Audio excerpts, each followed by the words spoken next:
Hello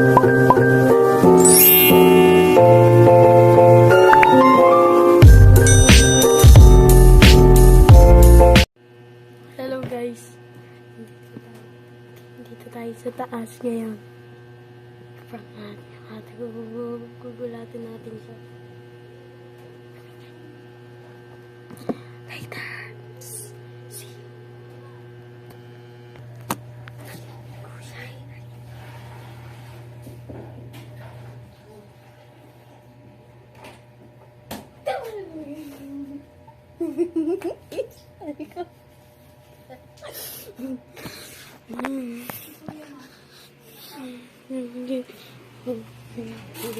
Bakit naman tayo ngayon? Bakit tayo? So yun guys, thank you for watching. Bye bye. Next vlog.